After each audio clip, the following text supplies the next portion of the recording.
2012ला 2च बकऱ्या आणल्या होत्या विकत. आणि त्या कशासाठी आणल्या होत्या, 2011 साली शेवटच्या महिन्यात डिसेंबरमध्ये माझ्या मोठ्या मुलाचा ॲक्सिडेंट झाला. तर मग त्याला दूध लागत असं सकाळी संध्याकाळी, जो काही भाकर काही खात नव्हता. आणि मग ते 2 बकऱ्या आणल्या.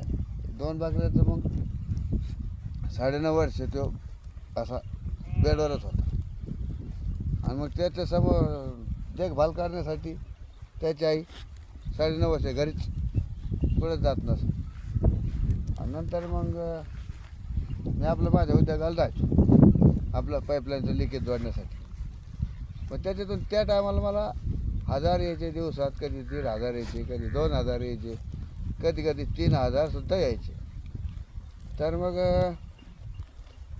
2 बकऱ्याच्या 12 बकऱ्या झाल्या.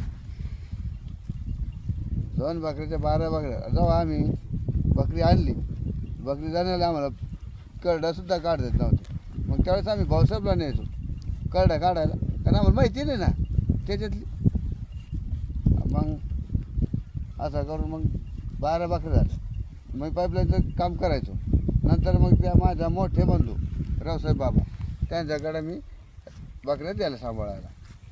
मग ते थकले. मग ते थकल्यानंतर मग माझं काम सोडून मी माझ्या बकऱ्या मागं जायला लागलो. आणि मग त्यानंतर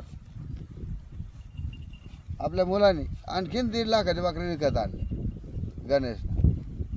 तर मग आता हे असं बकऱ्याचं नियोजन चालू आहे. पण ते काही सोपं नाही बाबा. बरोबर दीपक? बरोबर. कसं आहे, लय कष्ट आहे त्याला, आहे की नाही?